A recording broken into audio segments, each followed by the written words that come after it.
I was sick, and my youngest son told his brothers that I did not want to see them. And to me, he said that they did not care about me. He controlled my calls, my medicines, and even my signatures until I opened the envelope. My wife left before she walked out. I discovered that even after betraying me, she was still looking out for me.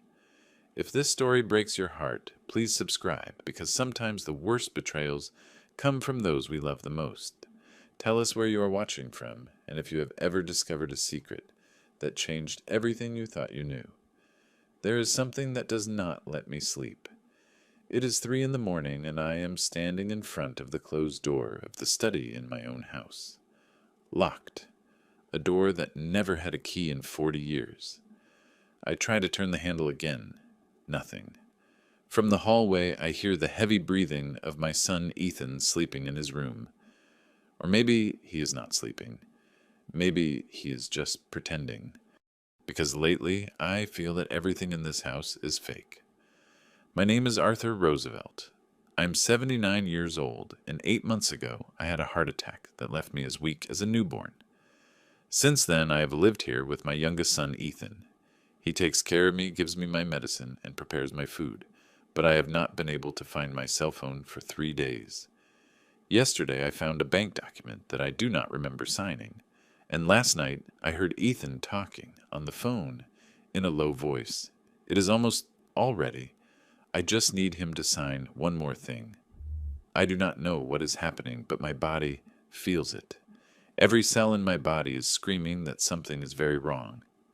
Ethan is in the kitchen making lunch. I hear the noise of dishes and running water. Ethan, I call him, but my voice comes out weaker than I would like. Son, have you seen my cell phone?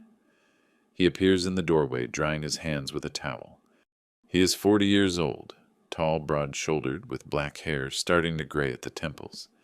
He looks at me with that expression I see a lot on his face lately, somewhere between forced patience and exhaustion. Dad, I put it away so you can rest. The doctor said you should not be stressed. I frown. What doctor? I did not tell the doctor. I did not want my phone. Ethan sighs as if he were talking to a stubborn child. You were asleep when he called. I am taking care of you. Remember, I sit in the armchair in the living room because I no longer have the strength to keep standing. Ethan goes back to the kitchen, and I stay there looking at the dark TV screen, trying to remember the last time I spoke to someone who was not my son. A week ago, 2 I do not know. Time slips through my fingers like water. Before my other 2 sons, Michael and David, called me often. Michael lives here in Chicago, married with 3 kids I adored seeing on Sundays. David is in Cleveland, also married with 2 daughters, but I have not heard from them in months. The last time I asked about them, Ethan told me something that still hurts. They have their own lives, Dad. You are no longer their priority. And I kept quiet because maybe he is right. Ethan brings a tray with vegetable soup and toast. Eat, Dad, you need to regain your strength. I taste the soup. It is good even without salt, because the doctor prohibited salt. Everything tastes like nothing since the heart attack. And Michael, I ask suddenly, has he not called? Ethan puts his plate on the table with a dry thud. Dad, I already told you Michael is busy, and David too. I do not want you to get upset thinking about them. Something in his tone makes me uncomfortable. It is not concern, it is control. But I do not say anything because I do not want to fight, because Ethan is the only one who stayed with me when everyone left. When Eleanor abandoned me 11 years ago, when Michael and David distanced themselves out of embarrassment, Ethan was the one who said, I am not going to leave you. Dad. 11 years ago, my life split in 2. One morning in March, I found a letter on the dining room table. The perfect handwriting of Eleanor. My wife of 35 years said, I can no longer keep pretending. Forgive me if you can. That was all. There were no explanations. There were no goodbyes. Just those words that left me trembling in front of a coffee I never drank. Everyone said she ran off with Charles. My business partner, my best friend, the man I considered a brother. And me? I sank. I lost the business. I lost my dignity. Neighbors whispered when I passed by. Friends stopped calling. Michael and David started visiting me less. until they almost stopped coming. Only Ethan stayed, and that is why I owe him so much. That is why now I cannot complain that he controls my phone, my mail, my outings. I finish the soup in silence. Ethan collects the dishes without saying anything. When he returns from the kitchen, he brings a manila envelope. "Dad, I need you to sign this." I look at him. "What is it?" He sits next to me, opens the envelope, and takes out some papers full of small print that I can no longer read without my glasses. It is from the health insurance. "So they cover your medications. Just sign here and here." He hands me a pen. I hesitate. Can I not read it first? Ethan sighs again, that tired sigh that makes me feel like a burden. "Dad, it is 4 pages of legal terms. Do you want me to read it all to you?" "You're going to end up more confused." He's right. My eyes are no longer good for reading fine print, so I sign where he tells me, trusting that my son is taking care of me. That night, I cannot sleep. I lie there staring at the ceiling, listening to the sounds of the house, the refrigerator, humming the wind, moving the curtains, and a distant conversation. I sit up carefully. The voice is coming from the hallway. It is Ethan talking on the phone. He lowers the volume of his voice, but I manage to hear. Yes, he already signed. No, he does not know anything. I just need the power of attorney, and that is it. My heart starts beating faster. Sign what power of attorney? What for? I get up slowly, my legs shaking, and walk toward the hallway. But when I get there, he has already hung up. He sees me and smiles. "Dad, what are you doing up?" "You should be resting." I look him in the eyes, looking for something, anything that tells me I'm imagining things, but he just guides me back to bed. The next morning, I wake up with a strange feeling as if I had forgotten something important. I sit up in bed and see a pill and a glass of water on the nightstand. Ethan always leaves my medicines ready. He is a good son. He takes care of me. But then I remember the conversation from last night. He already signed. He does not know anything. I put on my glasses and search through the papers in the drawer. I find a copy of the document I signed yesterday. I try to read it, but the words blur together. Something about account transfer beneficiary authorization. I do not understand. I need my stronger glasses, the ones I left in the study, but when I go there, the door is locked. Ethan is cleaning, I think, even though he never locked that door before. I go back to the living room and sit down, feeling something inside me starting to wake up, something that had been asleep for months. A small voice telling me, something is wrong here, but I shut it down quickly because I do not want to believe that my son, the only one who stayed with me, the only one who cares for me when no one else does, could be. What deceiving me? It is ridiculous. I am paranoid from the medicine, the age, the loneliness. Ethan loves me. He sacrificed his life for me. He is not married yet because he is taking care of me. How can I even think he would hurt me? But that voice does not go away. That voice whispers to me. When was the last time you spoke to Michael? To David. Did they really stop calling you? Days pass and I start to notice more things, small things. Ethan checks the mail before I do. Just junk mail, he always says. When the house phone rings, he answers first. It was a survey, he says, or a wrong number. When I ask him about my bank accounts, he tells me everything is in order. Dad, do not worry, but he does not show me the statements. When I want to go for a walk, he tells me it is too hot, or the doctor said not to overexert yourself, and I obey. I always obey, because I trust him, because I need to believe that someone in this world still loves me, because the alternative is too painful, accepting that I am completely alone in the hands of someone who may not have my best interests in mind. One afternoon, I find an old photo in a drawer. It is from almost 40 years ago. I am holding a baby, Ethan, barely 3 months old. I am smiling in that photo with a happiness that now seems like another life.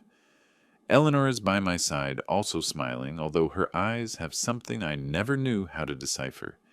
It was a family. We were happy. Or at least I thought we were. I put the photo away and tell myself tomorrow I am going to look for my phone. I am going to call Michael. I am going to ask him why he does not talk to me. But when tomorrow comes, Ethan brings me breakfast, gives me my pills, tells me to rest, and I forget again. Why is it easier to obey than to face the truth? Because sometimes when you are so alone, you prefer a comfortable lie to a truth that destroys you. Dawn breaks. I did not sleep at all. I have been sitting in the living room chair since 5 in the morning, waiting for Ethan to get up. I hear his steps upstairs, the shower, the water running. I have to take advantage. I get up with difficulty and go to the study. The door was left open. It was no longer locked. Yesterday afternoon, Ethan opened it to look for who knows what. I enter slowly. The room smells stale, like old papers. I open the desk drawer where I keep important documents, invoices, receipts, and at the back a folder I have not opened in years. It has a yellowed label, Montana Deeds. I take it out. My hands are shaking. Inside are property titles, blueprints, a letter from my father from 45 years ago. Eladio, these lands are yours. Take care of them like I cared for them. I sit in the desk chair and read the documents. 370 acres in Montana, in my name, divided with my siblings Thomas and Beatrice when my father died. We never sold. It was a silent pact. The land keeps the family together, my father used to say, but how long has it been since I spoke to Thomas? 15 years, more. He lives in Europe now, retired lawyer. Beatrice is in Florida, accountant, widow. The three of us went different ways and let the distance separate us. I look at the dates on the documents. 1980, 45 years. These lands were our legacy, and I forgot them. I left them abandoned on the other side of the country while I built my life here in Chicago.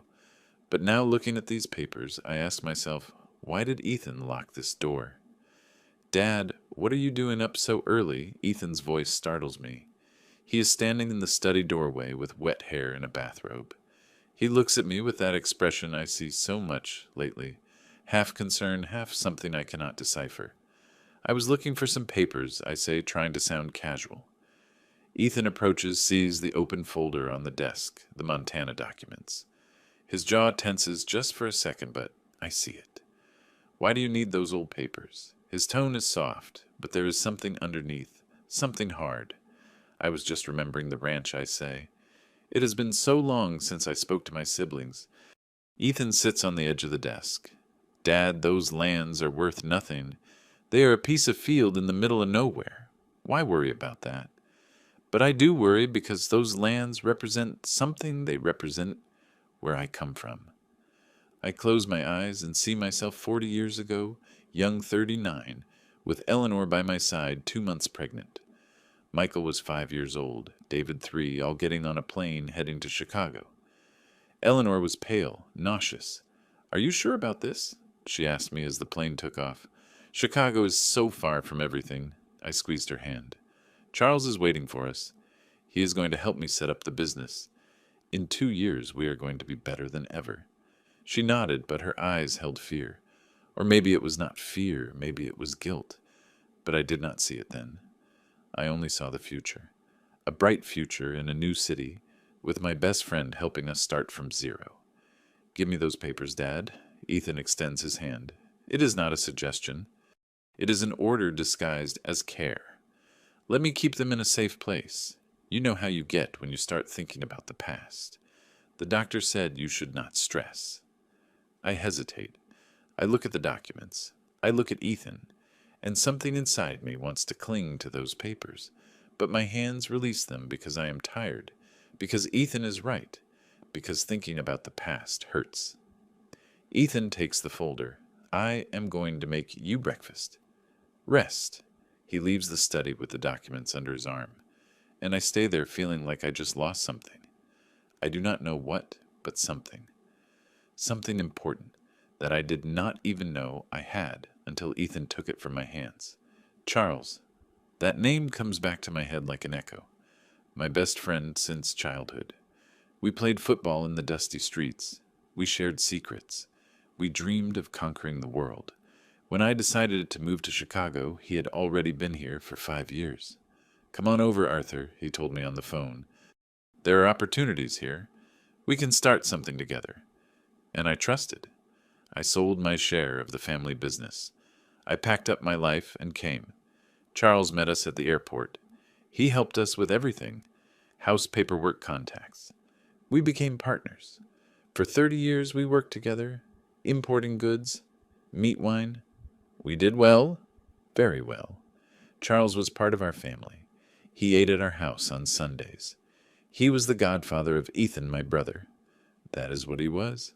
"Ethan," I call from the study. He pokes his head out from the kitchen. "Yes, Dad." His voice sounds impatient. What happened to Charles' silence? A long and uncomfortable silence. Ethan enters the study. He leans against the door frame with his arms crossed. "Why do you ask about him?" His tone is cold. Too cold. "I just remembered," I say. "It has been so long since I heard from him. After your mom left, he disappeared too." Ethan looks at me with an expression I cannot read. Charles was a son of a bitch dad. He left with Mom. Or did you forget? His words are like slaps. "No," I say softly. "I did not forget." But something in the way he says it makes me doubt. As if there were more to that story. Much more. 11 years ago. 11 years since I found Eleanor's letter on the dining room table. I can no longer keep pretending. Forgive me if you can. That was all. Nothing else. I stood there with that letter in my hands, feeling my world split in two. Everyone said she went with Charles. Neighbors whispered. Friends stopped calling. Michael and David started visiting me less. The shame was too much. But Ethan stayed. "I am not going to abandon you."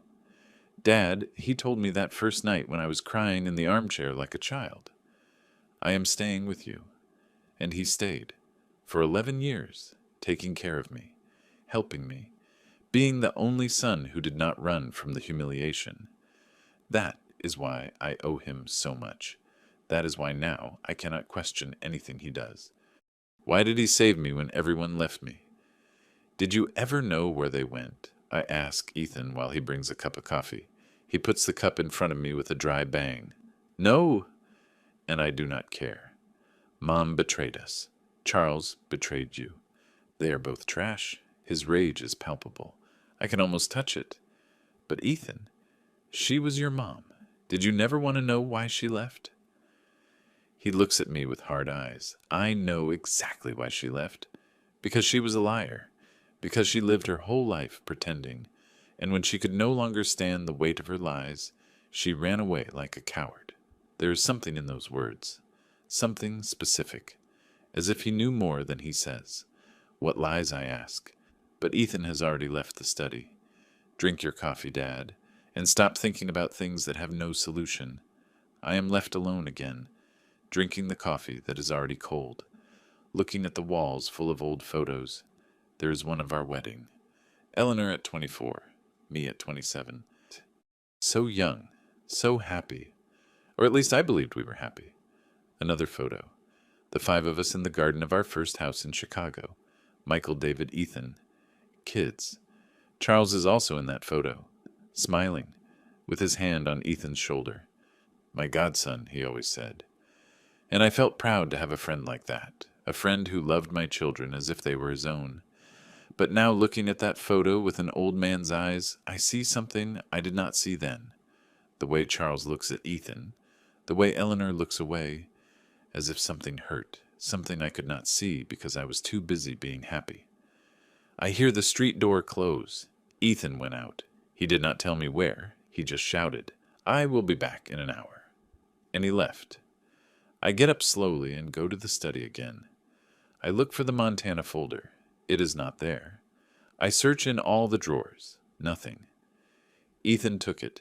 He took the documents of my inheritance, of my land, of the only thing I have left of my family back home. Why, what does that ranch have to do with all this? I sit in the chair, tired, confused, and I realize there are so many things I do not know. so many pieces of my own life that escape me. Eleanor left 11 years ago, but I never really knew why. Charles disappeared, but I never looked for him. And now Ethan controls every document, every paper, every piece of my past, as if he were afraid I would discover something. But what? What is it that I should not know? There are things one discovers too late. Things that were happening in front of your eyes, but you did not see because you trusted, because you loved, because you never imagined that someone so close could keep such a big secret. What I am going to tell now happened 11 years ago, but I did not know it then. I learned it weeks later when everything had already exploded and the pieces finally started to make sense. When I understood why Ethan is the way he is, why Eleanor left without giving explanations, and why my entire life was built on a lie. This is what happened that Tuesday in March, 11 years ago, when my youngest son was 30 years old, and I still believed he was my son. Ethan was 30. He lived alone in an apartment near our business. That day he went to our house looking for some tax documents I needed for an audit. It was Tuesday. Eleanor had gone to the market. The house was empty, and my son searching in the study at the same desk where I found old documents a few days ago opened the back closet. That closet where Eleanor kept her personal things, where there were boxes I never checked because I respected her privacy. Ethan moved some old blankets and found a hidden wooden box, small with a broken lock. He opened it, and inside was something that was going to destroy our family forever. Ethan read that phrase 3 times, 4, 5, until the words stopped being letters and became a dagger piercing his chest. Our son. What son, Michael, was already 5 years old when those letters were written? David was 3. What son was Charles talking about?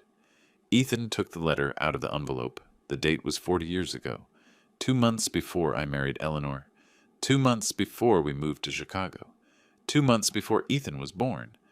His hands were shaking so much the letter fell to the floor. He stayed there, sitting on the study floor, surrounded by old letters, feeling his world collapse without making a sound. When Eleanor arrived from the market an hour later, she found Ethan sitting in the living room, with the letters scattered on the coffee table. She dropped the grocery bags. Oranges rolled across the floor. Tomatoes were crushed, but she did not care. She just looked at her son, and in that moment, she knew the secret she had kept for 40 years had just come to light. Ethan whispered with a broken voice, but he did not let her speak.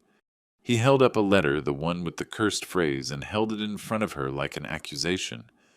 "Am I not my dad's son?" he asked. His voice had no shouting, no rage. It was worse. It was a hollow voice, empty of someone who just lost their identity. Eleanor fell to her knees, literally fell as if her legs could no longer support her. "Forgive me, son, forgive me." That was all she could say over and over again. "Forgive me." But Ethan got up from the armchair and walked toward her with slow, deliberate steps. "How long were you going to keep lying to him?" he asked, looking down at her. "Until he died, thinking I was his. Until I died without knowing who I am." Eleanor looked up, tears running down her face, and tried to explain. "I loved him. I loved your dad.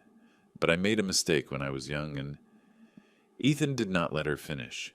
He screamed for the first time in his life at his mother. "I am the mistake. I am the lie that ruined this family." Eleanor reached out her arms, trying to hug him, to reach him, to recover even a piece of her son. But Ethan pushed her away, not with violence, but with a firmness that hurt more than any blow. "Do not touch me," he said, and Eleanor stayed there on the floor, watching her son look at her with a hatred she had never seen before in those eyes she herself had given him. Ethan was breathing with difficulty, as if he had just run a marathon. "Does Charles know?" he asked, after a long silence. Eleanor nodded. He always knew Ethan let out a bitter laugh without humor. "Of course. That is why he was always around. That is why he was my godfather. That is why he gave me things at Christmas. He was not my godfather. He was my biological father, playing at being my uncle." What happened next was even worse. Ethan sat down again, no longer with pain, but with a calculating coldness that Eleanor did not recognize in her son. "You have 1 week to leave this house," he said with a calm voice. Too calm. Eleanor looked at him without understanding. What Ethan repeated slower. "You have 1 week to leave." Eleanor shook her head. "I cannot. How am I going to explain it to your dad? How?" Ethan interrupted her. "You do not have to explain anything to him. Just go. Invent whatever you want. Tell him you do not love him anymore. Tell him you fell in love with another man. Tell him whatever. But if you do not leave, I tell him everything. To Dad, to Michael, to David. I destroy this family forever, and everyone is going to know that you are the guilty one." Eleanor cried for 3 days. She did not leave her room. Me not understanding what was happening, asked Ethan, "What is wrong with your mom?" And he told me, "I think she's depressed." Dad, give her time. Meanwhile, Ethan visited her every night in her room. He reminded her of the ultimatum. 6 days, he told her. 5 days. Eleanor called Charles desperate. She told him what had happened, and Charles a coward, as always told her, "I am not going to say anything. If the boy wants to destroy us, let him do it. But I am not going to carry this." Eleanor realized she was alone. Completely alone. Her son hated her. Her lover abandoned her. And her husband. I lived in ignorance, thinking everything was fine. On the 7th day, Eleanor wrote the letter. "I can no longer keep pretending. Forgive me if you can." Cold, dry words designed for me to hate her, because it was easier to be hated than to confess the truth. She left the letter on the dining room table very early in the morning while I was still sleeping. She packed 2 suitcases with the essentials and left. Ethan watched her leave from the window of his apartment. He felt no relief. He felt no victory. He only felt an immense emptiness, because he had just expelled his own mother to protect a lie that could no longer be sustained. Eleanor left not because she stopped loving me. She left because her own son forced her, and for 11 years she lived in hiding, paying the price of her secret, carrying a guilt that ate her alive. Ethan never told me anything. He moved in with me when I sold the big house. "I am not going to leave you alone, Dad," he told me. And I, devastated by Eleanor's departure, grateful that at least one of my sons stayed, hugged him. I hugged him without knowing that hug was a lie, that his loyalty was not love. It was control. It was a way to ensure I never discovered the truth. For 11 years, Ethan took care of me, yes, but not out of love. He did it because in his twisted head, I represented the lie.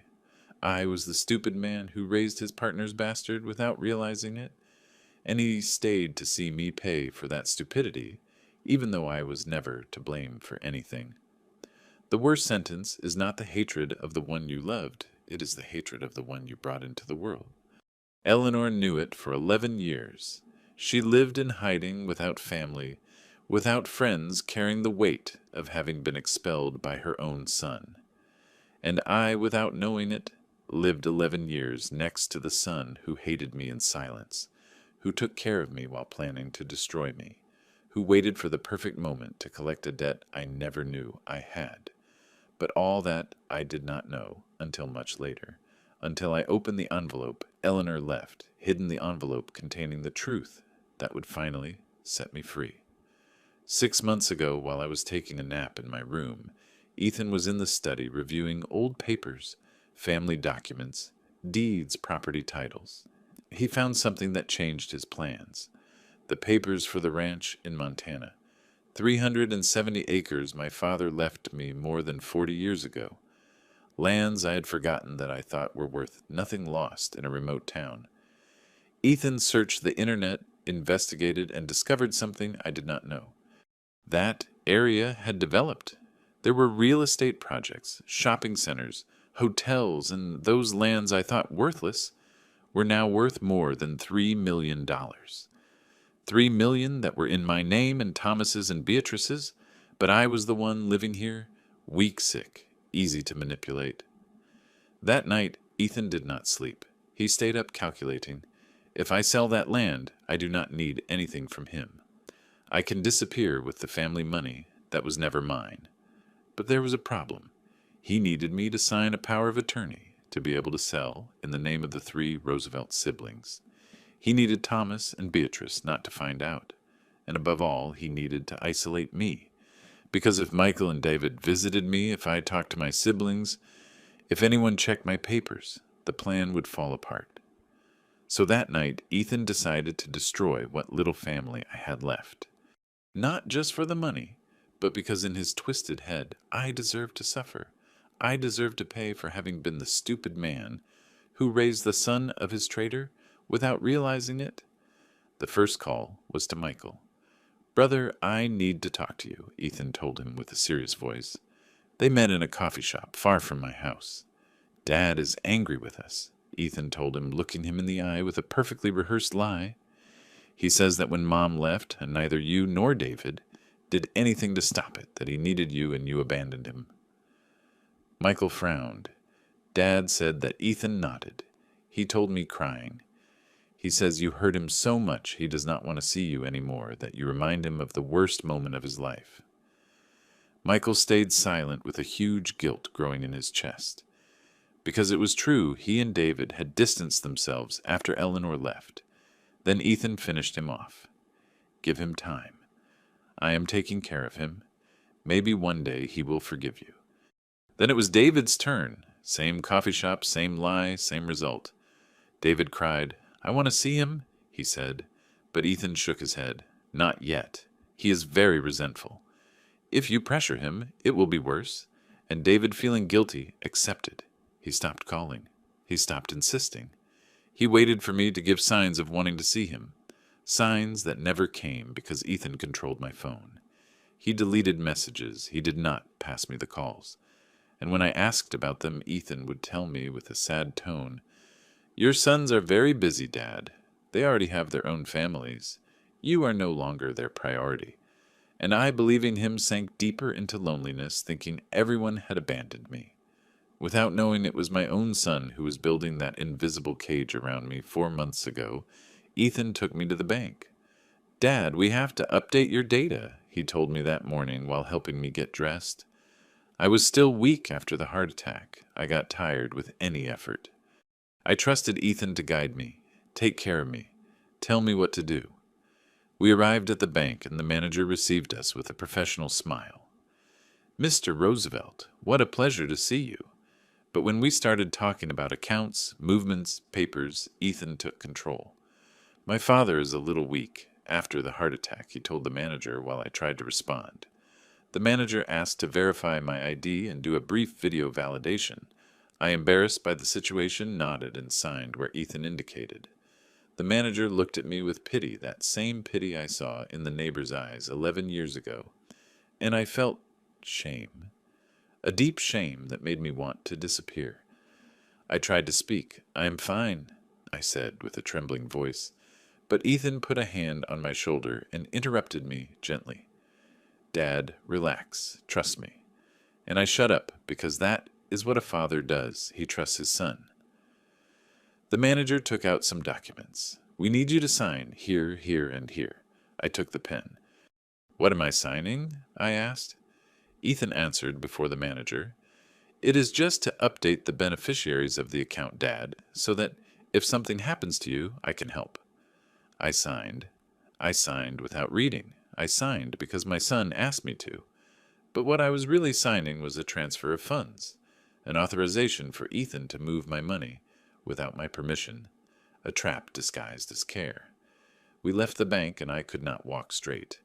My legs were shaking. Not from the illness, from the humiliation. My father is not right in the head. Those words burned me. Ethan held me by the arm. "Are you okay, Dad?" I nodded, but I was not okay. I felt like a child, like someone incapable of making his own decisions. My wife took my dignity 11 years ago when she left, and now my son was taking even the right to exist from me. That night, I looked at myself in the bathroom mirror. I saw a destroyed old man, someone who survived a betrayal, only to fall into another, and I cried. I cried for the first time in years in silence so Ethan would not hear me, because I no longer knew who to trust, not even myself. I remember when Ethan was a child. He was 7 years old and had a terrible nightmare. He came running to my room, crying, shaking. "Dad, I dreamed I got lost and couldn't find you. I carried him in my arms. I took him to his bed. I lay down next to him until he fell asleep. I'm always going to be here," I whispered that night. Always. When he was 12, he failed math. He was ashamed hiding the report card. But when he showed it to me, I did not scold him. I hugged him. "We all make mistakes," I told him. "The important thing is to learn." When he turned 18, I gave him a used car I bought with my savings. "So you can start your life," I told him. He hugged me. He said, "Thanks, Dad." He told me I was the best father in the world. How can it be that that boy I carried, I comforted, I helped, is now treating me like trash? I carried him when he had nightmares. I hugged him when he failed exams. I paid for his college. I gave him everything I had. And he is destroying me. Slowly, carefully, with a silent cruelty that hurts more than any blow. Because he does it disguised as love, disguised as care.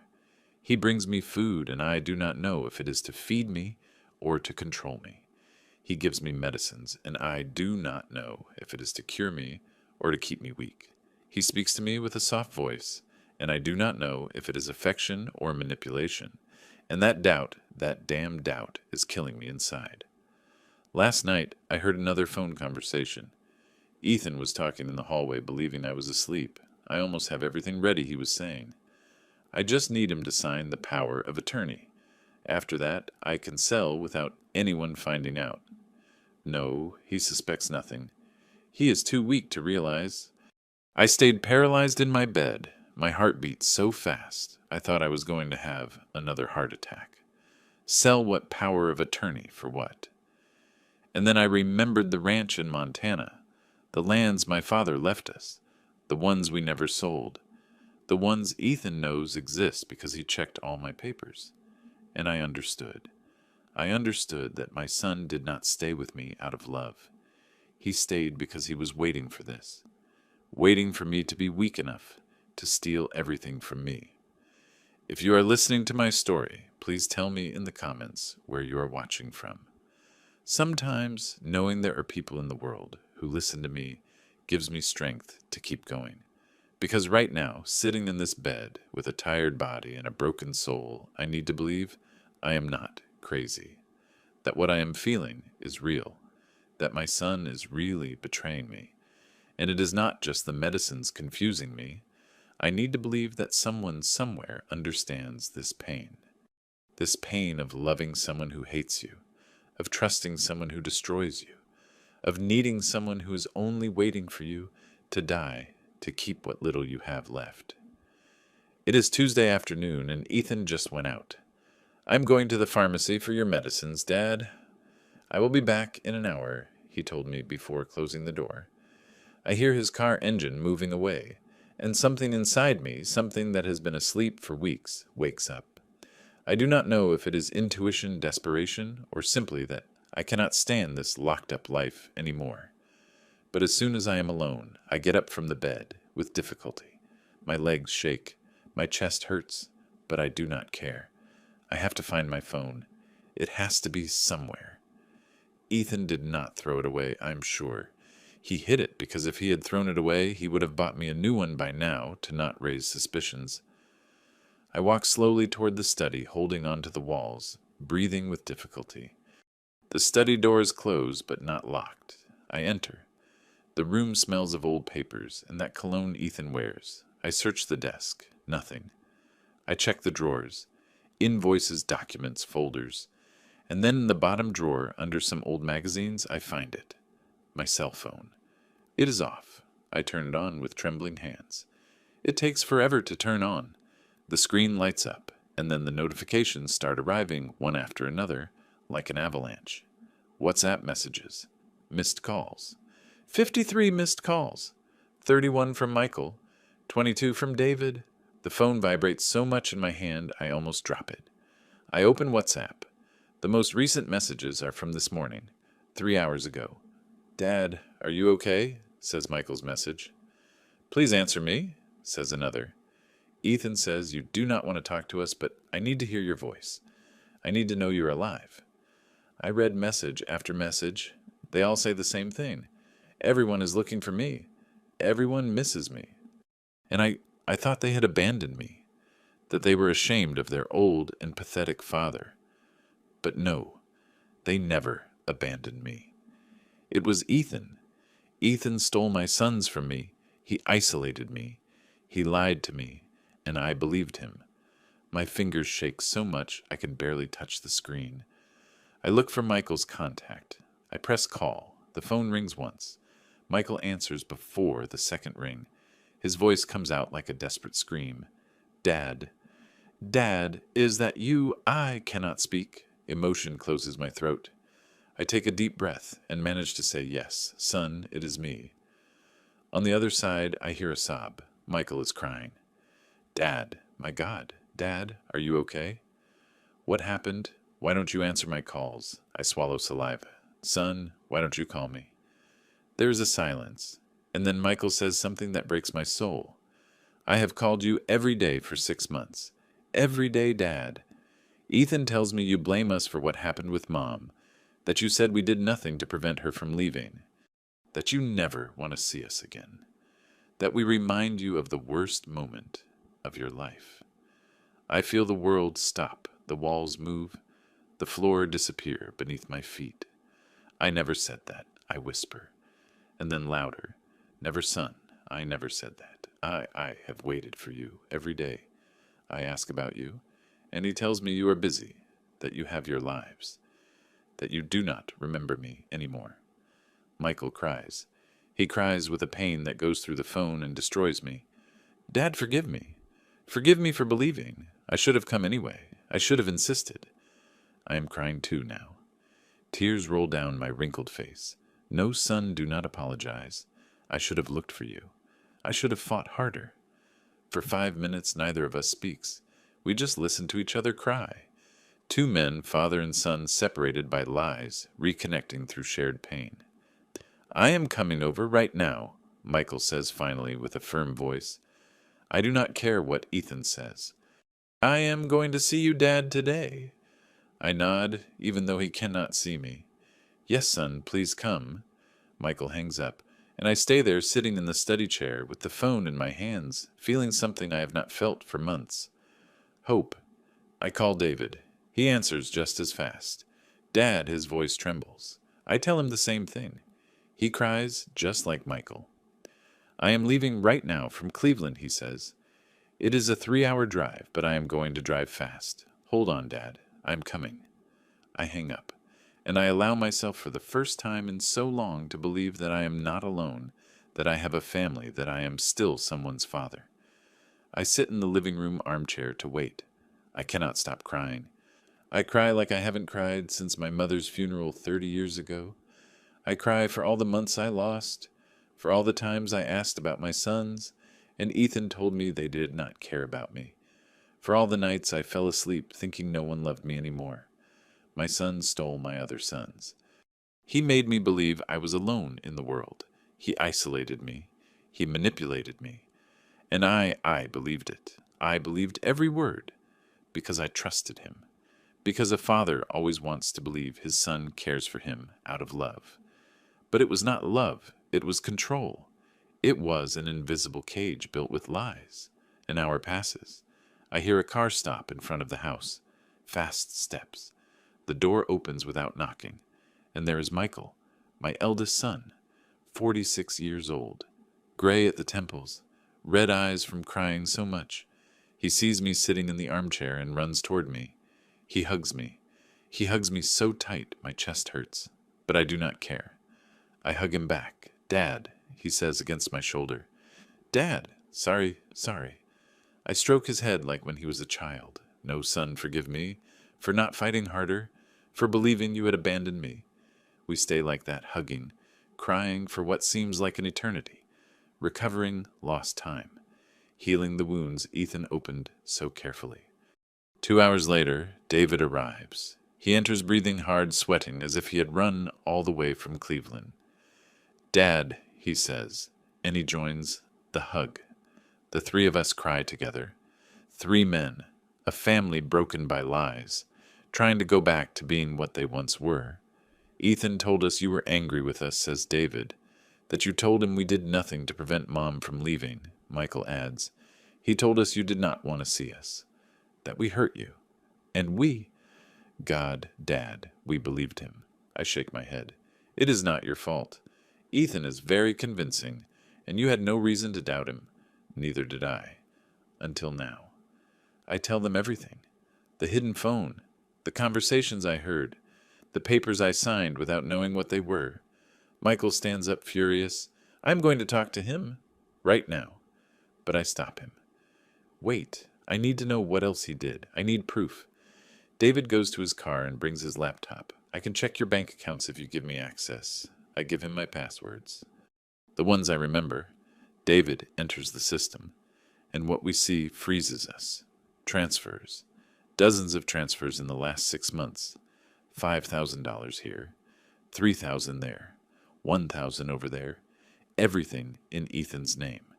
"Dad," says David, with a trembling voice, "they have taken more than $135,000 from you." Michael hits the table with his fist. "That son of a bitch." I stay silent, because that son of a bitch is also my son, the one I raised, the one I loved, the one who is destroying me. That hug the 3 of us shared gave me back something Ethan took from me, the certainty that I am still someone's father, that I am not alone, that there is still love in this world. But it also gave me back something else. Rage. A cold, calculated rage that I haven't felt for years. Because stealing my money is one thing. Stealing my sons is another. Making me feel abandoned when I wasn't. That is the worst betrayal. Not the one he did to me, but the one he did to them. Making them feel guilty. Making them believe their father did not love them. That is unforgivable. And when Ethan returns to this house, when he opens that door and sees the 3 of us together, he is going to understand that his lie is over, and that now he has to face the truth. It is 7 p.m. when we hear the key in the lock. Ethan opens the door. He is carrying a pharmacy bag in one hand. He enters whistling, but when he reaches the living room and sees the 3 of us sitting there, me in the central armchair, Michael and David by my sides, he stops dead. The pharmacy bag falls from his hands. The pills roll across the floor. There is a deadly silence, so heavy you could cut it with a knife. Ethan looks at us, looks at Michael, looks at David, looks at me, and in his eyes I see something that terrifies me. There is no surprise. There is calculation, as if he were thinking what lie he is going to use now. He tries to smile. "What a surprise to see you here, brothers. I did not know you were coming." Michael stands up. He is tall, taller than Ethan, and right now furious. He seems even bigger. "How long did you plan on keeping lying to us?" His voice is hard contained, as if he were using all his strength not to scream at him. Ethan frowns, faking confusion. "I do not know what you are talking about, Michael." But David also stands up. "You told Dad we did not want to see him," he says with a voice trembling with rage. "And you told us he did not want to see us. You separated us. You lied to everyone." Ethan looks toward the door as if considering running away, but Michael blocks his path. "You're not going anywhere until we talk." Ethan takes a deep breath, and his mask falls. The smile disappears. What remains is a cold, empty expression. I get up from the armchair with difficulty. My legs barely support me, but I need to be standing for this. I need to look Ethan in the eye when I ask him the question that is burning me inside. "What did you make me sign, Ethan?" My voice comes out stronger than I expected. Ethan looks at me, and for the first time in 11 years, I see something in his eyes I had never seen. Hate. Pure hate. "Dad, sit down. You are weak." But I do not sit. Answer the question. "What did I sign?" Ethan laughs. A bitter laugh without humor. "Do you really want to know? Do you really want me to tell you the truth?" After a lifetime of lies, David grabs him by the arm. Speak at once? And then Ethan speaks, and every word that comes out of his mouth is a knife. I transferred $180,000 from your accounts to my name. I changed the beneficiaries of your life insurance so that when you die, everything comes to me. I sold the land at the lake house that Mom left you, and I forged your signature and your brother's to try to sell the ranch in Montana. He says all this with a chilling calm, as if he were reading a grocery list. Michael turns pale. How could you? Ethan looks at him. It was easy. Dad signs whatever I put in front of him. He trusts me. He always trusted. He looks at me as he says this last part, and in that look there is something more than hate. There is satisfaction, as if he had been waiting for this moment for years. David explodes. And for what? Why did you do all this? Ethan sits in the armchair, as if he were tired of this whole conversation. To leave, to disappear with the family money that was never mine, and start a life far from all of you. Michael takes a step toward him, fists clenched. How could you do this to him? He is your father. And then Ethan screams. He screams for the first time in his entire life with a rage that makes the walls shake. He is not my father. The silence that follows is absolute, as if time had stopped. Michael and David look at him without understanding. I feel like a knife is being driven into my chest. Air does not enter my lungs. My legs buckle. I fall seated into the armchair. What did you say? My voice comes out like a whisper, barely audible. Ethan stands up. He is crying, but they are not tears of sadness. They are tears of rage, of years of accumulated rage. You are not my father. You never were. And I had to live my whole life being your son without being it, pretending I loved you, pretending I cared, when the only thing I felt every time you hugged me was disgust, because you raised your partner's bastard without realizing it, because my real father was Charles, and Mom lied to you for 40 years, and I had to carry that lie since I discovered it 11 years ago. His words fall on me like stones, each one heavier than the last. I cannot breathe. I cannot think. I can only look at him, watching how the son I loved for 40 years becomes a stranger in front of my eyes. Michael shakes his head. You are lying. You are saying that to justify what you did. But Ethan laughs again. Do you want proof? Go to the study. In the bottom drawer of the desk there is a box with letters. Love letters between Mom and Charles. Read the one that says, when our son is born, and you will understand I am not lying. David runs to the study. We hear him opening drawers. There is a long, uncomfortable silence, and then David returns pale with an old letter in his hands. He reads it out loud, and when he finishes, the three of us stay quiet, because it is true. Everything is true. Ethan is not my son. He never was. And Eleanor lied to me from the beginning. Michael sits on the floor, head in his hands. It cannot be. It cannot be. David looks at Ethan with a mixture of horror and pity. Since when have you known? Ethan wipes his tears with rage. Since 11 years ago, I found those letters, confronted Mom, and gave her an ultimatum. Either she left this house or I told Dad everything and destroyed this family. She chose to leave. She preferred everyone to hate her rather than confess the truth. I still cannot speak. The words do not come out. The mind does not process. 40 years. 40 years raising another man's son. 40 years loving someone who carried the blood of the man who betrayed me. And worst of all, that son hates me for something I did not do. And why did you stay? Michael asks with a broken voice. If you hate him so much, why didn't you leave too? Ethan looks at him with contempt. Because I wanted him to pay. I wanted him to feel what I felt when I discovered my whole life was a lie. I wanted to see him suffer. And then when he was weak and dependent, I wanted to take everything from him. His money, his dignity, his family. I wanted him to die alone, wondering what he did wrong. He looks directly at me as he says this last part. But apparently I was not fast enough. You found your phone. And now you know everything. He gets up, walks toward the door. But before leaving, he says something that is going to haunt me the rest of my life. 40 years raising me, and he spits it at me as if it were poison. Right, Dad. Ethan leaves, slamming the door. The sound echoes throughout the house, and I stay there paralyzed, looking at the wall, feeling my world finish collapsing. Michael approaches, puts a hand on my shoulder. Dad, what did he mean by that? But I cannot answer. I can only shake my head. Because I do not know how to explain that the son I loved, the one I carried, when he cried the one I taught to ride a bike, the one I paid for college, was never mine. That he carries the blood of the man who betrayed me. And that he hates me for that.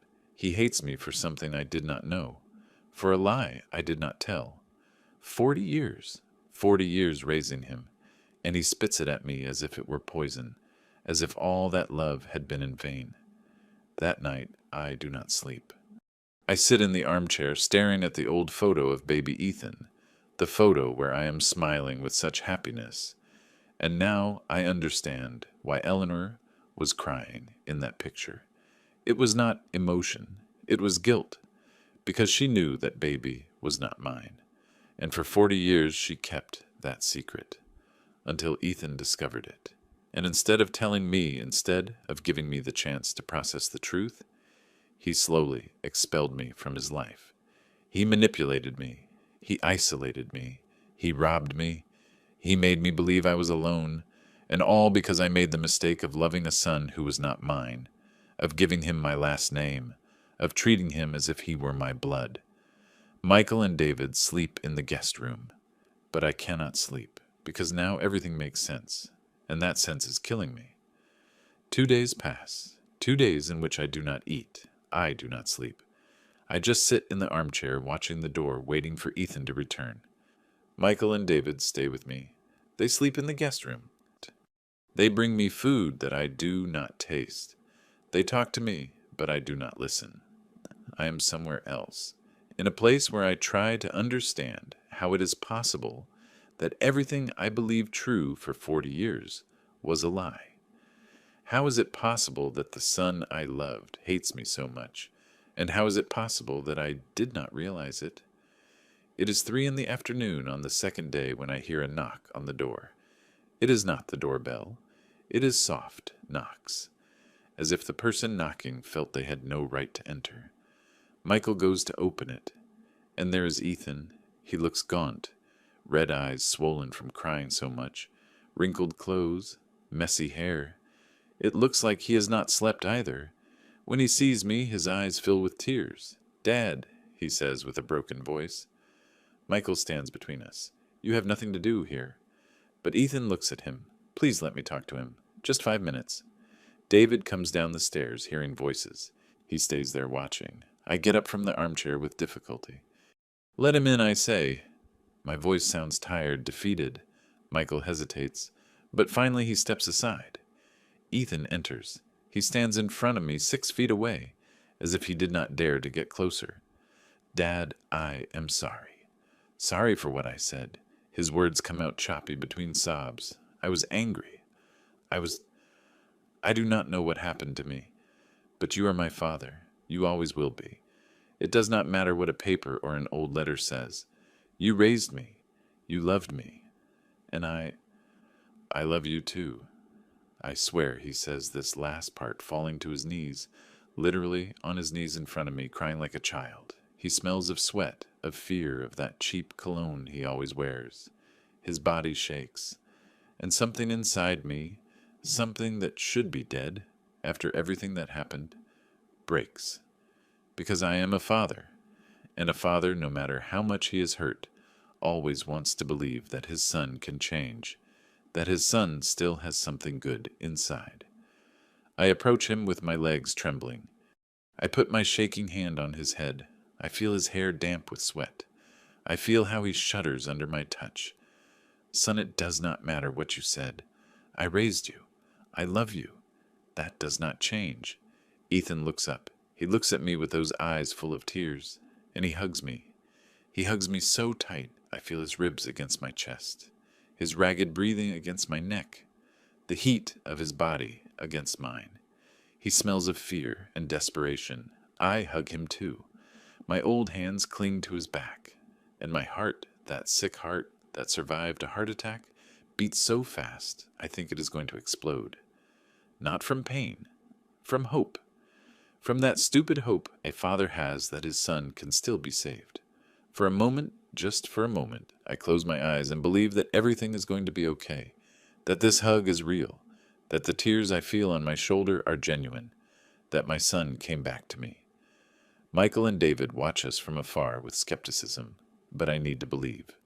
I need to believe that my son still loves me, that everything he did was out of pain, out of confusion, out of rage against a lie he did not ask for. The next 4 days are like going back to the past. Ethan stays at the house. He sleeps in his old room. He gets up early and makes me breakfast. Coffee with milk, toast, chopped fruit. Like when I was sick with my heart and he took care of me. He cleans the house, washes the dishes, helps me bathe because my legs are still weak, gives me my medicines on time, makes me laugh, telling me stories of when he was a child.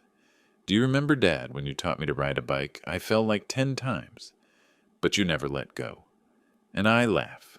I laugh because I want to believe that this Ethan is real, that the other Ethan, the one who robbed me and isolated me, was just a broken version of my son who is now healing. Michael does not trust him. Dad, do not fall for this, he tells me when Ethan is not there. He is acting. But I shake my head. Give him a chance. He is your brother. David does not trust him either. He checks the laptop every day to see if there are movements in my accounts. For now, everything is quiet, he informs me. But his tone suggests he expects that to change soon. I decide to believe in my son because the alternative is too painful. The alternative is to accept that the person I loved for 40 years is a monster. And I cannot live with that. So I choose hope. I choose to believe that the hug he gave me was real, that the tears were genuine, that my son still loves me. It is the 5th day.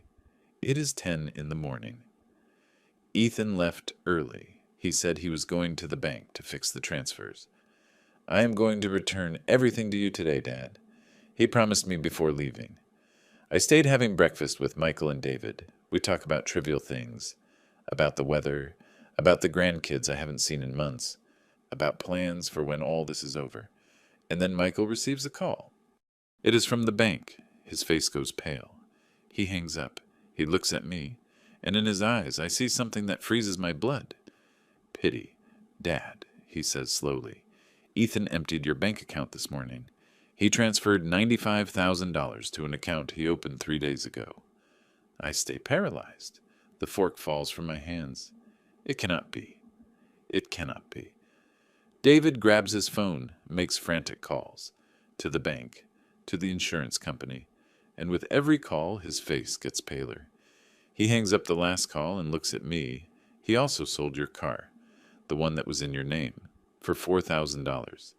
He sold it to a used car buyer yesterday night. Michael hits the table.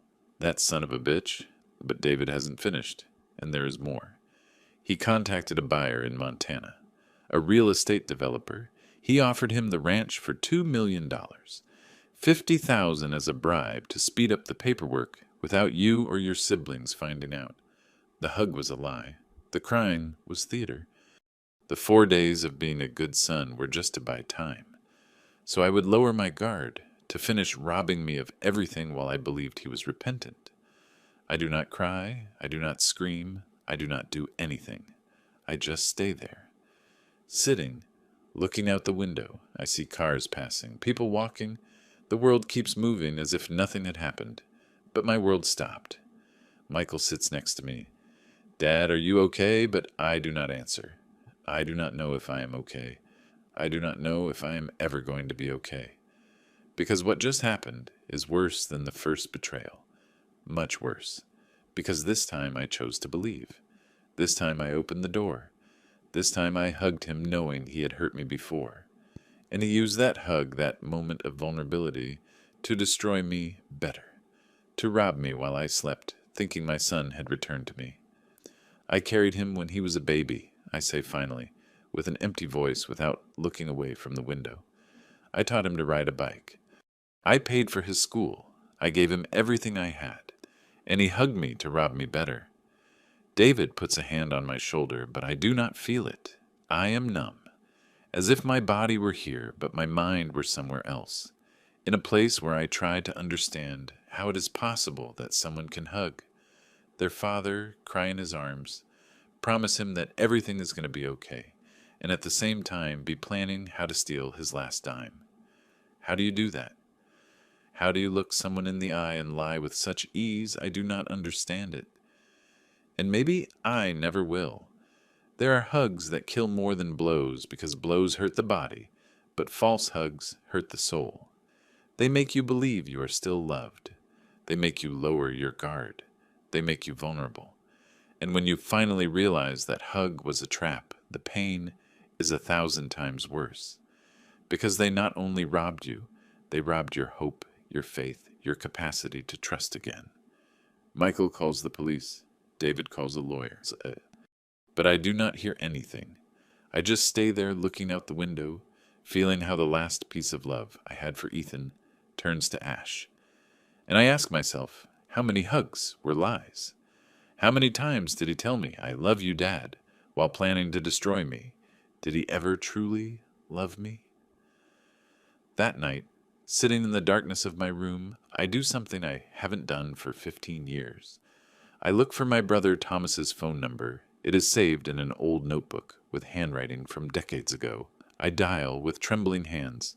The phone rings once, twice, and on the third ring, I hear his voice. "Hello." He sounds older, tired. "Thomas," I say, and my voice breaks. It is Arthur. There is a silence on the other side, long, heavy, and then, "Arthur, brother, what happened? Are you okay?" And then I tell him everything, every detail. The manipulation, the isolation, the signatures, the betrayal, the emptied accounts, and finally, the hardest thing to say, what Ethan screamed. He is not my father. Thomas says nothing for 10 minutes. He just listens. And when I finish speaking, I only hear his heavy breathing on the other end. "I am coming there," he says finally. "In 48 hours, I will be in Chicago." I try to protest. "No. Thomas, there is no need for—" "I'm coming." No more discussion. He hangs up. I call Beatrice in Florida. She answers faster. "Arthur, my God, how many years I tell her the same story. She cries. She cries for me for what they did to me." "I am leaving tomorrow," she says with a firm voice. "Thomas and I will meet at the airport in Chicago. Hold on, little brother. We are coming." 48 hours later, Thomas and Beatrice are standing in my living room. I haven't seen them for 15 years. Thomas is 67 years old now, gray-haired, with a well-trimmed white beard, reading glasses, but the same intelligent look as when we were children. Beatrice is 64, hair dyed blonde, thinner than before, but with that energy she always had. The three of us hug, a long hug of siblings who missed each other without saying it. "I shouldn't have let so much time pass," I say. Thomas shakes his head. "It is not your fault. It is ours. We let distance separate us." Beatrice looks at me with eyes full of tears. "Where is that boy? When I see him, I am going too." But Michael interrupts her. "We do not know where he is. He disappeared after emptying the accounts." Thomas takes a laptop out of his suitcase. I am a retired lawyer, but I still know how these things work. "Bring me all the papers you signed." For 3 hours we review documents, transfers powers of attorney authorizations. Thomas marks every irregularity with a yellow highlighter. "This power of attorney is invalid," he says, pointing to one. He needed the signature of the 3 siblings before a notary to sell the ranch. He forged our signatures. That is fraud. Beatrice, an accountant by profession, reviews the bank statements on her computer. Her fingers fly over the keyboard. $230,000, she says finally. He moved $230,000 in 8 months. $135,000 before disappearing, and $95,000 more during that last week. Some transfers he made himself. Others you authorized without knowing what you were signing. She shows me the screen, and there it is. My whole life reduced to red numbers. It is 7 in the evening on the third day when Ethan returns. He uses his key, enters as if he still lived here. But when he reaches the living room and sees us all, me, sitting in the central armchair, Michael and David by my sides, Thomas and Beatrice, standing with documents in their hands, he stops dead. His face goes through several emotions in seconds. Surprise, fear, and finally a mask of indifference. Well, he says with a calm voice, the whole Roosevelt family. What an honor. Thomas takes a step forward. He is tall, imposing. Sit down, Ethan. We have to talk. But Ethan does not sit. He stays standing by the door as if calculating if he can escape. Beatrice puts documents on the table.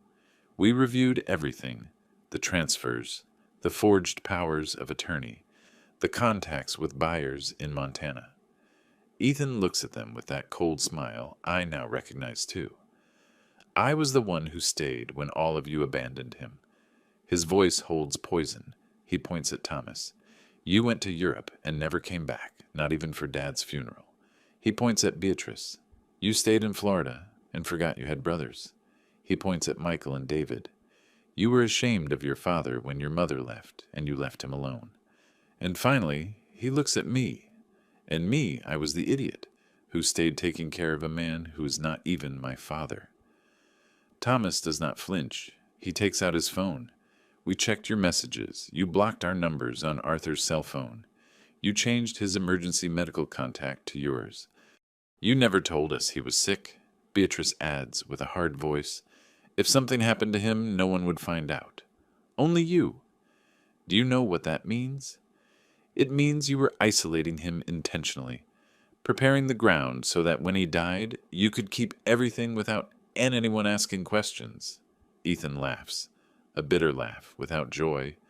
And what if I did? He raised his traitor's son for 40 years without realizing it. You deserve to know how stupid that was. David stands up with clenched fists. We are your brothers. Why did you do this to us? And then Ethan explodes, because you are his sons. You do share his blood. You do belong to this family. I don't. I am the mistake, the bastard, the traitor's son. My whole life was a lie. Michael approaches him. What are you talking about? Ethan laughs again, but it is a broken laugh full of mixed pain and rage. Ask your father. Ask him who Charles is. And why do I have his eyes? Why, when I look in the mirror, do I see nothing of him, nothing of Arthur Roosevelt? Because I am not a Roosevelt. I never was. The silence that follows is devastating. Everyone looks at me, waiting for me to say something to deny, to explain. But I cannot. I just lower my head. I look at my wrinkled hands, my hands that carried that baby 40 years ago without knowing the truth. And that silence says more than any word. It confirms what Ethan just said. It confirms the lie of 40 years.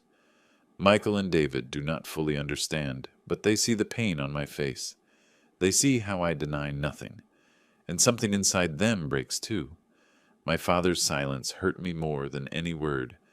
David says years later when we finally talk about that night, because it confirmed what Ethan was saying, and I understood that my younger brother was never really my brother, that my family had been built on a lie. Beatrice approaches Ethan.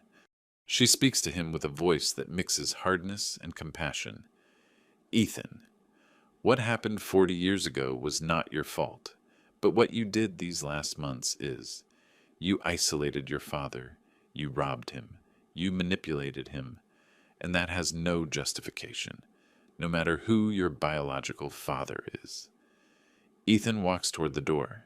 He stops before leaving. He looks at us all one by one, and he says something that is going to haunt us forever. My whole life I was the son of the lie. And now you know it too. You have to live with that, just like me. He leaves, the door closes, and we stay there in silence, processing everything.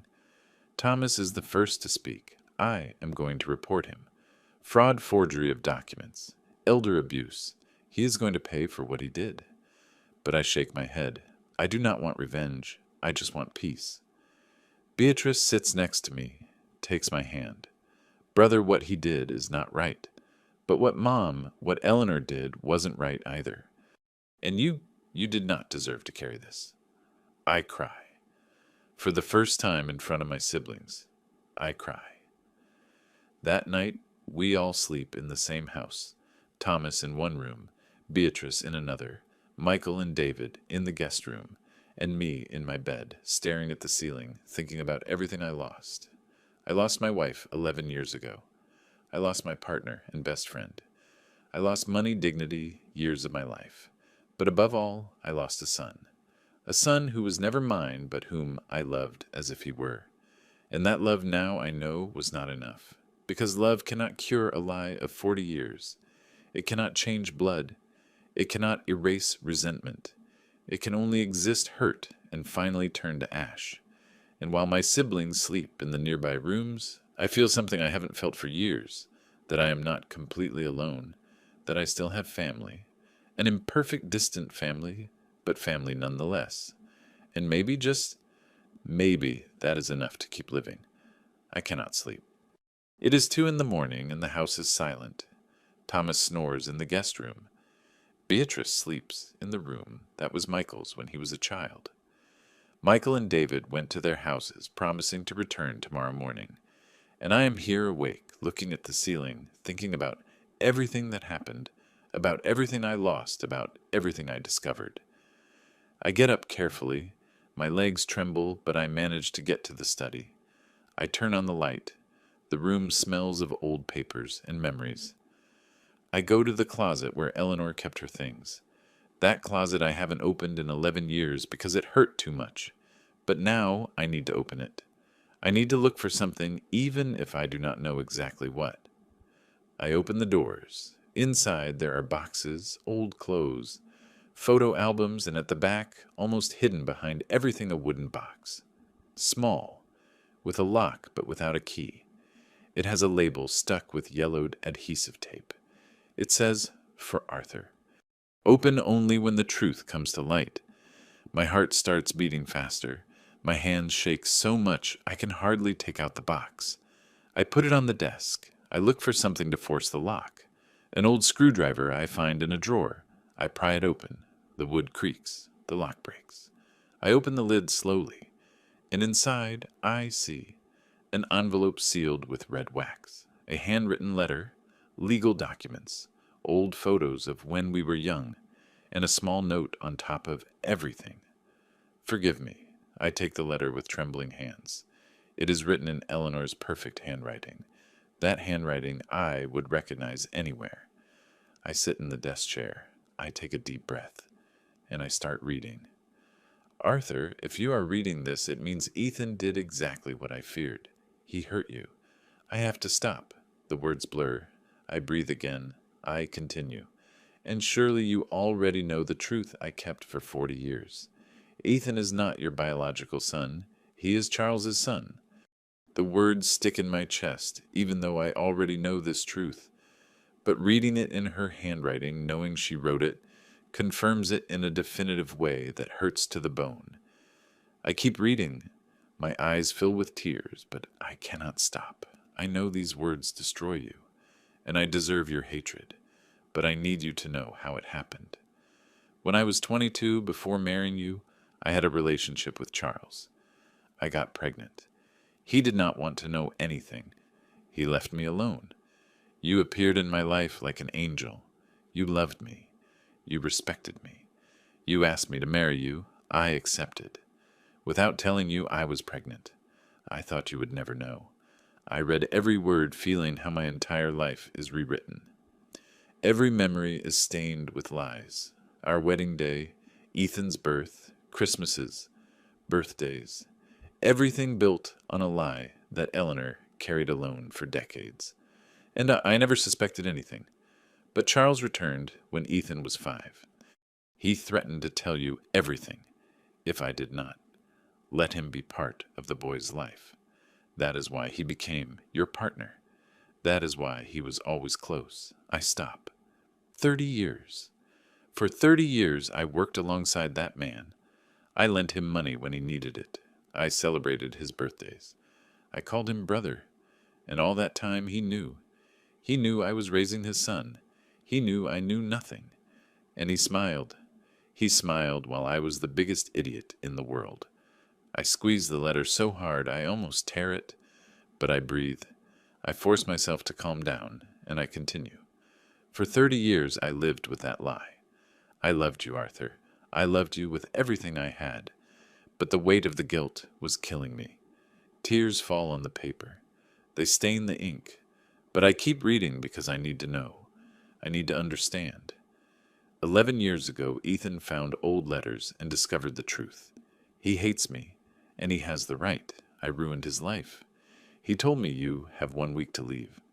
Or I tell Dad everything and destroy this family. I did not leave because I stopped loving you. I left because I did not have the courage to look you in the eye and confess I lied to you for 40 years. I have to stop. I cannot keep reading. The pain is too much. Eleanor did not leave me for another man. She did not run away because she stopped loving me. She was expelled by our own son, by the son who was not ours, but whom we raised together. I take a deep breath. I wipe my tears, and I continue. I invented the story about Charles so you would hate me. It is easier to be hated than to admit I ruined your life. But before leaving, I did something. A legal will with a protection clause.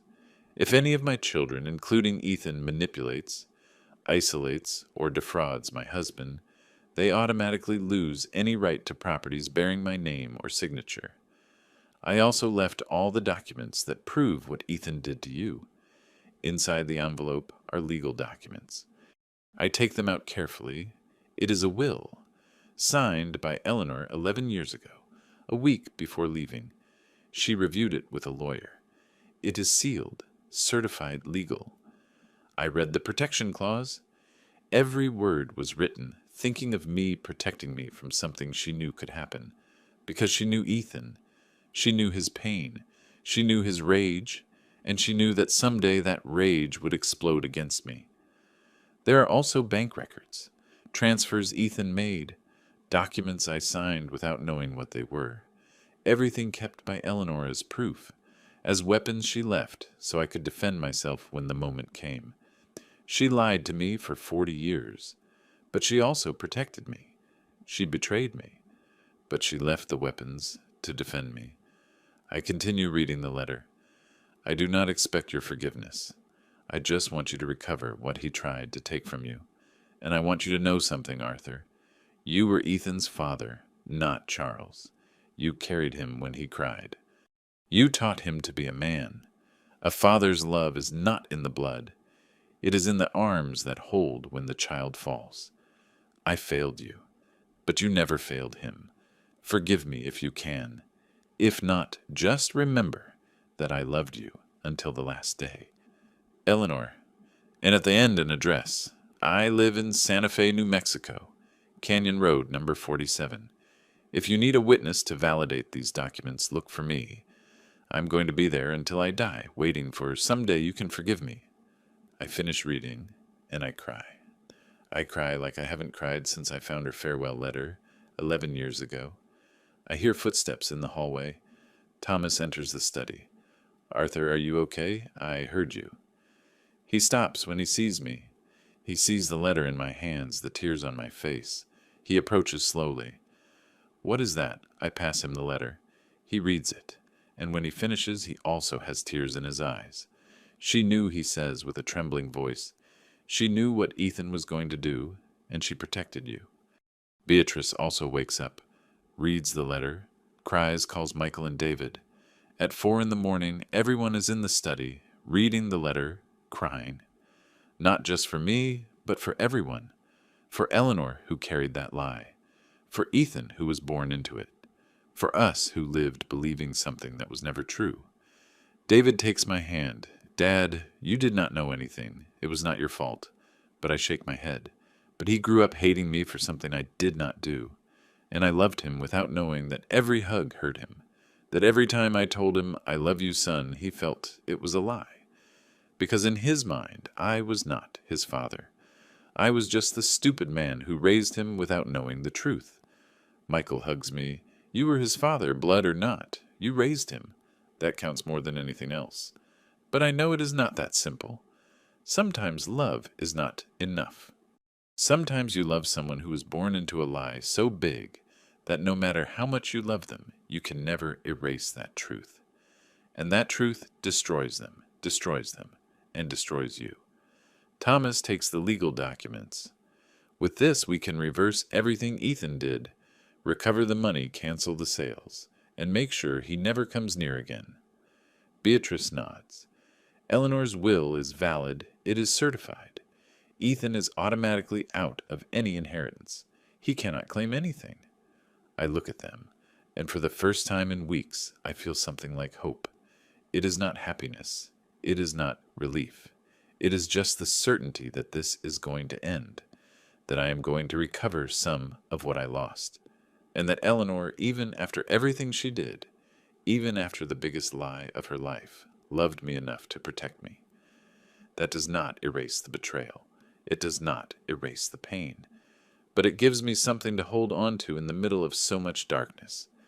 Thomas hires the best lawyer he knows in Chicago, a serious man in a gray suit with 30 years of experience in family fraud. We show him everything: Eleanor's letter, the will, the bank documents, the illegal transfers, the forged powers of attorney. The lawyer reviews every paper carefully, takes notes, makes calls, and after 3 days of work, he gives us the news. We can reverse everything he says with a firm voice. The accounts will be blocked, the transfers annulled. The sale of the ranch is canceled because the powers of attorney were invalid, and your wife's will is legal and binding. Ethan Roosevelt is out of any inheritance related to properties in Eleanor's name. Michael smiles for the first time in days. It is over. But for me, it is not over, because winning legally does not erase what happened. It does not erase the months of isolation. It does not erase the lies. It does not erase the pain of knowing the son I loved hated me in silence. 2 weeks pass. The lawyer does his work. The accounts are unlocked. The money Ethan transferred is tracked and recovered. Not all, but the most part. $160,000 of the $230,000. The rest was already spent, disappeared. Just like Ethan. We do not know where he is. He does not answer calls. He does not answer messages. Until one Tuesday afternoon, there is a knock on the door. Michael opens it. There is Ethan, gaunt, haggard, dressed in dirty clothes, like someone who has been sleeping in his car. "I came for my things," he says with a neutral voice without emotion. Michael hesitates, but finally lets him in. I am sitting in the living room armchair. Ethan sees me. We look at each other. 40 years of history between us, of hugs and birthdays, and bike lessons, and nights of fever and graduation diplomas, and also of lies, of silent hatred, of manipulation, of betrayal. "Are you going to say something to me?" Ethan asks finally. His voice breaks a little at the end. I look him in the eye, those eyes that I now know are not mine, that are Charles's. "I loved you as a son," I say slowly. "That is not a lie. But I do not know who you are anymore." Ethan nods, as if he expected that answer. "I do not know who I am either," he says with an empty voice. "I never knew. For 40 years I was Ethan Roosevelt, the youngest son of Arthur and Eleanor. And then I discovered I was Ethan the bastard, the mistake, the son of the lie. And you know what is the worst? That I cannot hate Charles because I never knew him as a father. I can only hate you because you were my father. And that confuses me. It destroys me. Because how do you hate someone who raised you? How do you punish him without punishing yourself?" We look at each other in silence, and in that silence is everything we are never going to be able to say to each other. All the love that existed, all the hatred that grew, all the sadness that is going to haunt us the rest of our lives. Ethan goes up to his old room. We hear him opening drawers, packing things. He comes down 20 minutes later with a suitcase, walks toward the door, stops before leaving. "I feel what I did," he says without turning to see me. But I do not regret hating you because that hatred is the only thing I have left. He leaves. The door closes, and I know I am never going to see him again. Michael sits next to me. Are you okay, Dad? I nod, although I am not okay. Although I know I am never going to be completely okay. But I am alive, and I still have my other sons, my siblings, my family. A broken family, yes, but family nonetheless. And that for now has to be enough. 2 weeks later, I do something I did not plan. I get up one morning and tell Michael, I'm going out. I will be back at night. He frowns. Where are you going? But I do not answer. I just take my coat and leave. I walk to the bus terminal. I buy a ticket to Santa Fe. The trip takes several hours. I sit by the window and watch the landscape pass. Fields, mountains, small towns. And I think about Eleanor, about the 40 years we spent together, about the lie we lived, about the love that despite everything was real. Because you cannot fake 40 years. You cannot fake the early mornings taking care of sick children. You cannot fake the laughter, the shared tears, the hands held in hospitals, waiting for medical results. I arrive in Santa Fe at noon. It is a beautiful town, artistic, full of tourists. I look for the address Eleanor left in her letter. Canyon Road, number 47. I walk slowly because my legs are not what they used to be. I find the house. It is small, painted adobe style, with a garden in front full of flowers, desert roses, red geraniums, and there watering the plants with an old hose is she. Eleanor, 70 years old, hair completely white tied in a low bun, thinner than before, stooped. But I would recognize her anywhere. It is her. The woman I married, the mother of my children, the person who lied to me for 40 years, and also the person who loved me for that same time. I stay there standing on the sidewalk opposite, just watching her. She does not see me. Her back is turned, concentrated on her flowers, humming something in a low voice, an old song we used to listen to together. And for a moment, just for a moment, I consider approaching, touching her shoulder, telling her I know everything, asking her why, asking for explanations, but I do not do it, because I realize something. I did not come to claim anything from her. I did not come to forgive her. I came because I needed to see with my own eyes that she also paid the price of her lie, and I see it. I see it in her lonely house, in her garden she tends alone, in her hidden life far from everyone, in the way she moves, slowly, tired, like someone carrying an invisible weight. I stay 15 minutes, just watching her, memorizing every detail, the way she bends down to pull a weed, the way she wipes the sweat from her forehead with the back of her hand, the way she sighs as if she were tired of life itself. And then I turn around, and I leave, without speaking, without approaching, without saying goodbye, because there is nothing to say. There are no words that can fix 40 years of lies. There is no forgiveness that can erase the pain. There is only this truth, that we all lost something in this story.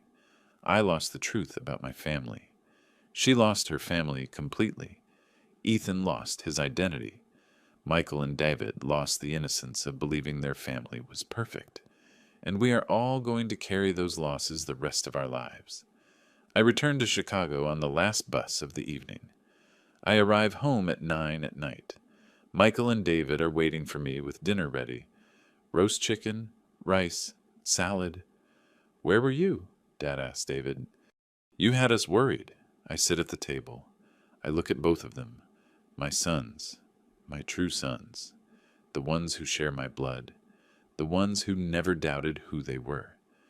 I went to close a circle, I say finally, and although they want to ask more, they do not. We just eat together in silence, a comfortable silence, a family of people who know each other enough not to need to fill every space with words. And I realized something. I did not recover the son I lost, but I recovered the sons who were always mine. And sometimes, just sometimes, that is enough. If someone in your family makes you feel alone while being close. Trust what you feel. True love does not isolate, does not control, does not destroy. And if one day you discover that someone lied to you your whole life, remember this. The truth hurts, but it is the only thing that lets you live in peace. I survived. I recovered my dignity. I recovered my sons. I recovered the certainty that I am still worth something. I am still a father. I am still a brother. I am still Arthur Roosevelt. And although blood does not unite me with Ethan, the love I gave him for 40 years was real, and no one, not even him, can take that from me. Because true love is not measured in blood. It is measured in the arms that hold when the child falls, in the sleepless nights, nursing fevers, in the words of encouragement, when everything seems lost. And I did all that. I was a father, even if he was not my son. Did you ever discover that someone in your family kept a secret that changed everything? How did you discover it? Could you forgive? Tell us in the comments. If this story broke your heart, leave us a like and subscribe, because sometimes the most painful stories are the ones that teach us the most. And here on this channel, no one is alone in their pain. Thank you for joining me until the end of this story. See you in the next one.